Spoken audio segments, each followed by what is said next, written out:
So hello there, and welcome back to another Night of the Movies video. I'm of course Spike and Knight, and in these videos I love talking all things movies and TV and what I want and whatever I want, whenever I want. And in today's video, I'm of course back in my bedroom, back recording on this video camera, and I am reviewing I Swear. So let's get into it, shall we?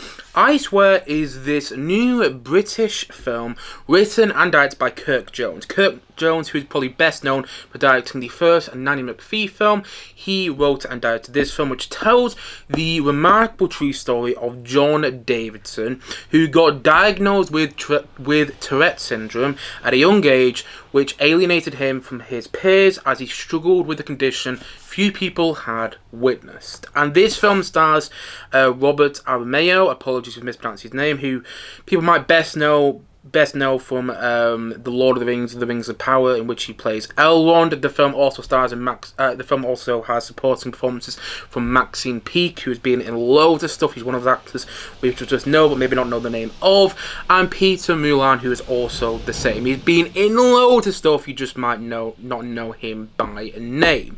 And I knew barely anything about this story before watching this film. I knew barely anything about John Davidson's story. And I don't really know much about Tourette syndrome. At least I didn't before seeing this film. Because as far as I'm aware, and I might be wrong here, because there might be someone I know who's watching this review and does have Tourette syndrome, but as far as I'm aware, nobody close to me, nobody that I've ever known or know, does have Tourette syndrome, does have this condition. So I don't really know much about it.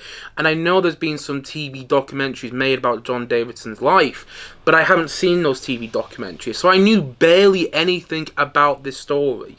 I know some people have heard of this person before, but again, this story was completely new to me.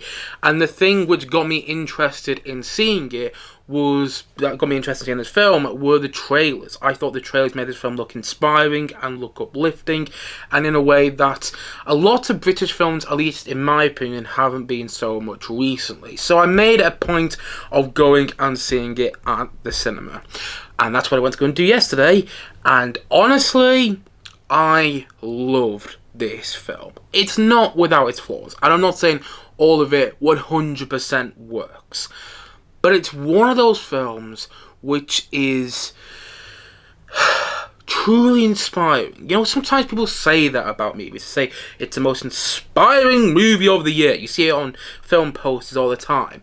And sometimes I watch the film that is the so-called most inspiring film of the year, and it's inspiring to a degree, but it's not necessarily the most inspiring thing you'll see at the cinema that year.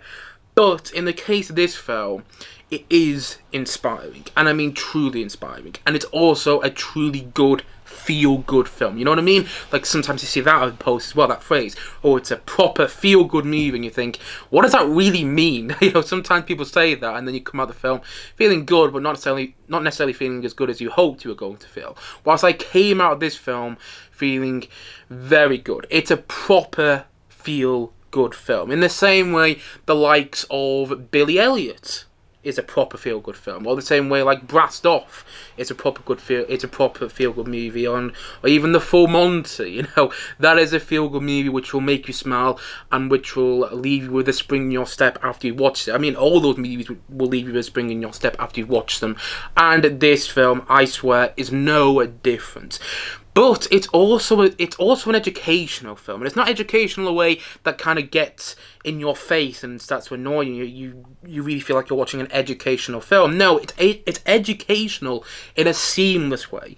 You almost don't realize you're being educated about Tourette syndrome and about this person's life whilst you're being educated. You know what I mean? You are educated about this person's life and about Tourette syndrome, but you almost don't realise it. And I found this film to be very informative. I knew barely anything about Tourette syndrome because I live under a rock, and I knew barely anything about this person's life.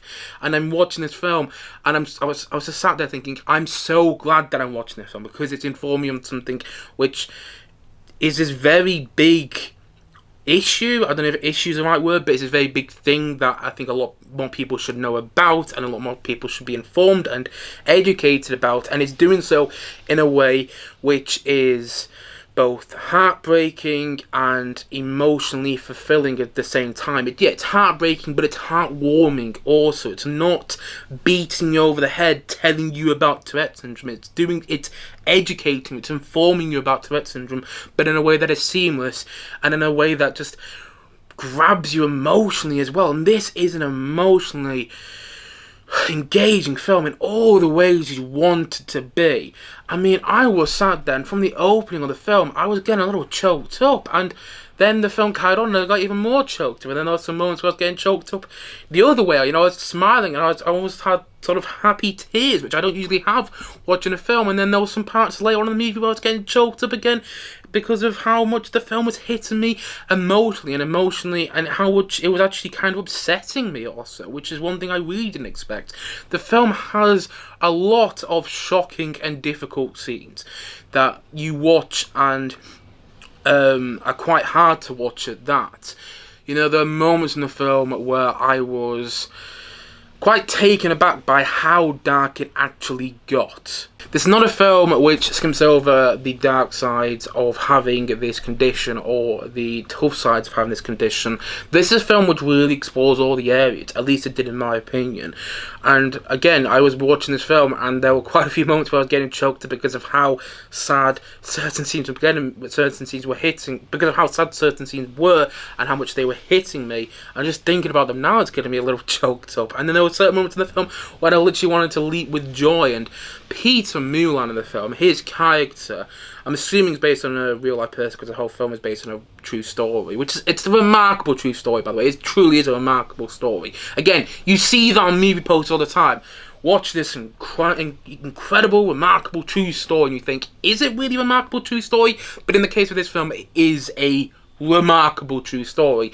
And so yeah, I'm assuming Peter Mulan's character is based on a real life person, and I was watching him in the film and I was thinking, oh my god, I love you so much at one point. There's a court scene which really, is poignant in all the ways you want it to be. Plus, the film is very convincing. I never really felt like I was watching a recreation of this person's life in the form of entertainment, which essentially is what it is, in the form of dramatized entertainment.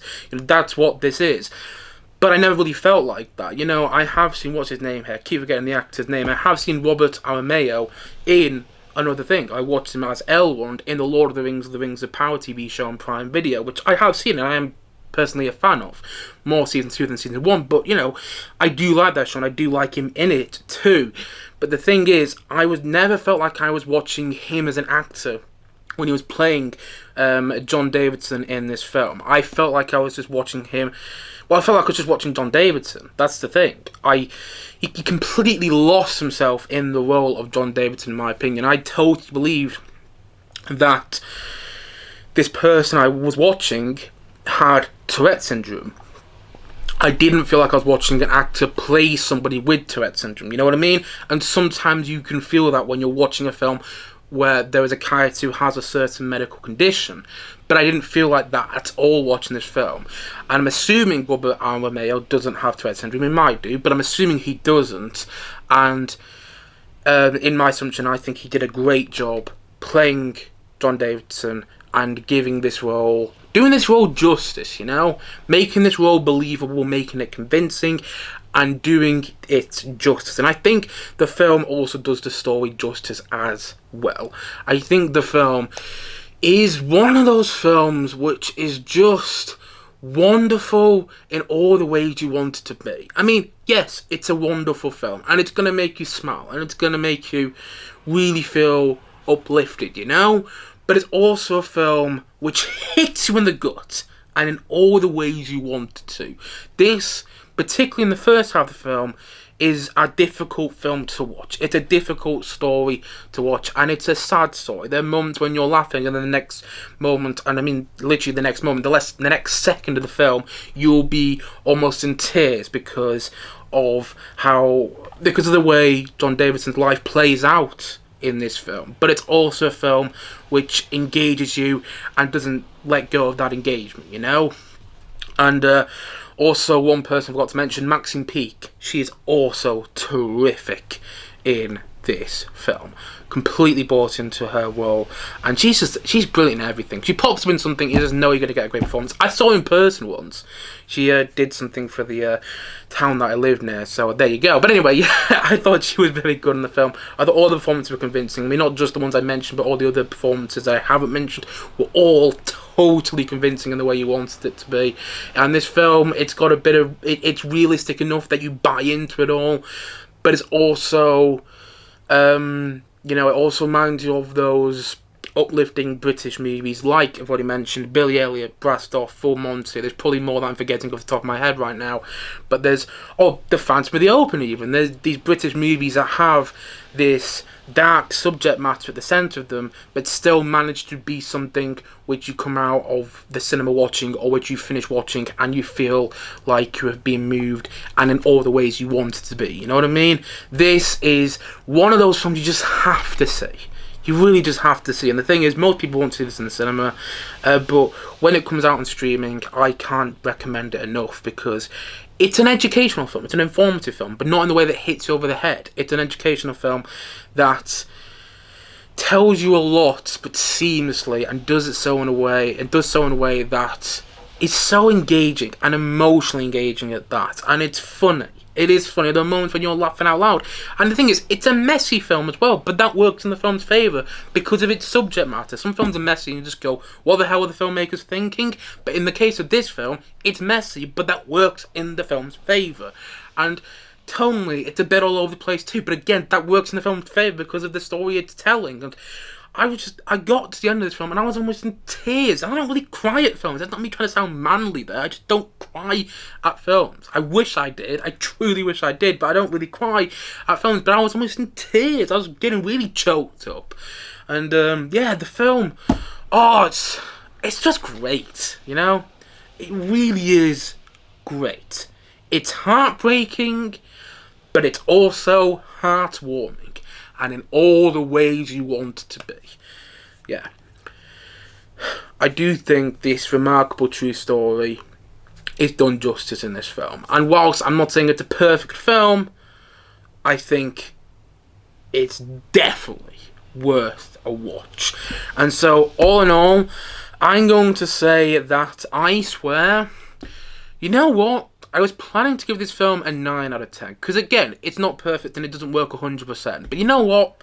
Screw it. I'm going to give it a 10 out of 10. Because the more I talk about this film, the more I actually appreciate it more.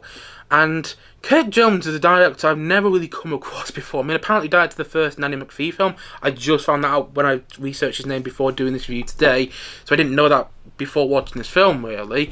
And he needs to make more films like this, because he knows how to do it. He knows how to make a film like this. And one last thing, this film has some great, and I mean great, needle drops. To the point that the needle drops, again, almost felt seamless. And that doesn't usually happen for me when I'm watching a film. Usually when a needle drop happens, I'm going, oh yeah, this needle drop is working quite well in this scene. But in this film, the needle drops just fit perfectly with the rest of the film. And, I loved it. I mean, it's a joy to watch in all the ways you want it to be, but it's also sad and heartbreaking. And I think it does what it needs to do. And it's a film which I think everybody needs to see so they can be educated about Tourette syndrome. Yeah, particularly watch it if you don't really know much about Tourette syndrome, because it's you'll see it in a whole new light, and it informs you on something that you might not know much about. It tells this story about this person who struggled with it for such a long time. And it is, at times, a hard film to watch. But it's also incredibly rewarding. And in all the ways you want it to be. I absolutely loved this film. I loved it. And so, all in all, I'm going to say that I swear, I'm going to say that it's a 10 out of 10 from me.